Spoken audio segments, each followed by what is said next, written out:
ప్రతి దినము ఎడారిలో సెలయేర్లు శ్రద్ధతో వింటున్న మీ అందరికీ నా హృదయపూర్వకమైన శుభములు వందనములు తెలియజేయచ్చు. ఎడారిలో సెలయేర్లు అనుదిన ధ్యాన భాగంను చదువుతున్నాను. దయచేసి శ్రద్ధగా వినండి. జూన్ నెల 12వ తారీఖు కొరకై ఏర్పాటు చేయబడిన ఎడారిలో సెలయేర్లు అనుదిన ధ్యాన భాగంను చదువుచున్నాను. వాక్య భాగము: ఆయన యందు మీరు ప్రతి విషయములోనూ అనగా సమస్త ఉపదేశములోను సమస్త జ్ఞానములోను ఐశ్వర్యవంతులైతిరి. 1 కొరింథీ 1వ అధ్యాయము 5-6 వచనాలు ధ్యాన భాగమును చదువుచున్నాను. మీరు చూశారో లేదో కానీ కొందరు వ్యక్తులుంటారు, వాళ్ళ జీవితాల్లో ఎప్పుడో సంభవించిన గొప్ప విపత్తు మూలంగా వాళ్ళు ప్రార్థనా వీరులుగా మారతారు. కొంతకాలానికి ఆ విపత్తునైతే మర్చిపోతారు, కానీ దేవునితో ఆ తీయని స్నేహం మాత్రం కొనసాగుతూ వాళ్ళ హృదయాలను ఆహ్లాదపరుస్తూ ఉంటుంది. చెట్లు చిగిర్చే కాలం బాగా ముందుకు వెళ్ళిపోయిన తరువాత ఓసారి ఓ గొప్ప తుఫాను వచ్చింది. అంతా చీకటి కమ్మింది. మబ్బుల్ని నిలువునా చీలుస్తూ ఘోష పెట్టే మెరుపులు తప్ప వేరే కాంతి కనిపించడం లేదు. గాలులు వీచినై, వర్షాలు కురిసినై, ఆకాశపు తలుపులు బార్లా తెరిసినట్టు ప్రళయం చెలరేగింది. అంతా సర్వనాశనమైంది. ఏదో ఒక ఆశ్రయం లేకుండా ఆరుబయట ఉన్నదేది ఆ తుఫాను ధాటికి తట్టుకోలేకపోయింది.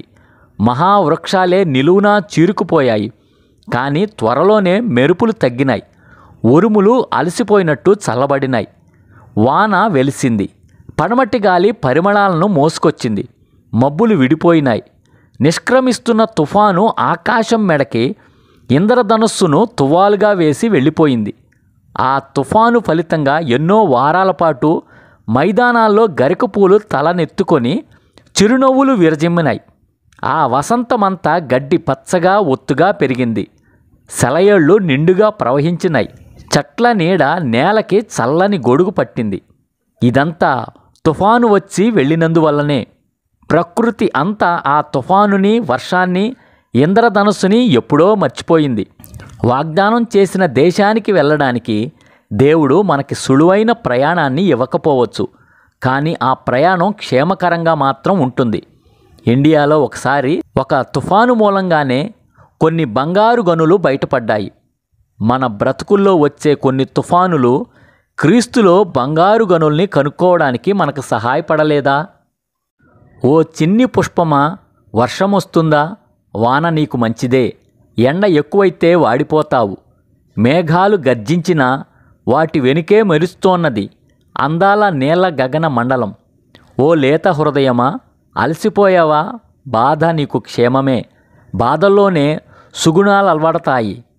వర్షాలకి పూలు పూసినట్టు దేవుని కాంతి త్వరలో నీపై ఉదయిస్తుంది, మబ్బులు తన పని పూర్తి చేసుకున్నాక. ఇదే ఈ దినమునకై ఏర్పాటు చేయబడిన ఎడారిలో సెలయేర్లు అనుదిన ధ్యాన భాగము. ప్రార్థన. పరిశుద్ధుడా, ప్రేమ కలిగిన తండ్రి యేసుక్రీస్తు ప్రభువా, ఇచ్చిన మరి యొక్క మంచి వర్తమానం బట్టి వందనములు, స్తోత్రములయ్యా. మా జీవితాల్లో వచ్చే గొప్ప గొప్ప విపత్తులే ప్రభువా మేము నీతో తీయని స్నేహంతో కొనసాగించే ధన్యత ఇచ్చినందుకు వందనములు, స్తోత్రం చెల్లించుకుంటూ ప్రభువా, ఈ దినం ఎడారిలో సెలవులు వించిన నీ బిడ్డలో ఎవరెవరైతే గొప్ప విపత్తుల్లో, ప్రమాదాల్లో, సమస్యల్లో, శోధనలో ఉన్నారో ఇవన్నీ కూడా ప్రభువా నీతో ఒక తీయని స్నేహము అనే అనుబంధంలోకి నడిపించేవే అని తెలుసుకొని ప్రభువా వారందరూ తండ్రి నీ తట్టు తిరగటానికి సహాయం చేయమని వేడుకొంచున్నాం ప్రభువా. అలాగే ఈ దిన దీవెనలతో, ఆశీర్వాదాలతో ప్రతి ఒక్కళ్ళని నింపమని వేడుకొంచున్నాం ప్రభువా.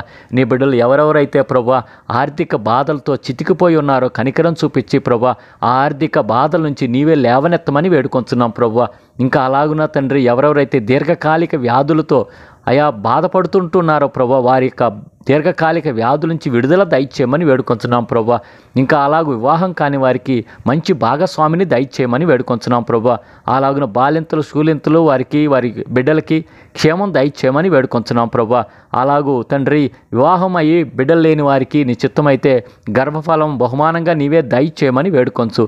అలాగున ఈ దినం తండ్రి నీ బిడ్డలు చేస్తున్న పనుల్లో, ప్రయాసలో మీరే తోడుగుండండి అయ్యా. ప్రయాణాల్లో మీరే తోడుగా ఉండమని వేడుకొంచు. ఈ దిన దీవెనలతో, ఆశీర్వాదాలతో ప్రతి ఒక్కళ్ళని నింపమని త్వరలో రానయ్యున్న యేసుక్రీస్తు వారి పరిశుద్ధమైన నామంలో ప్రార్థించి వినయంగా వేడుకొంచున్నాము తండ్రి.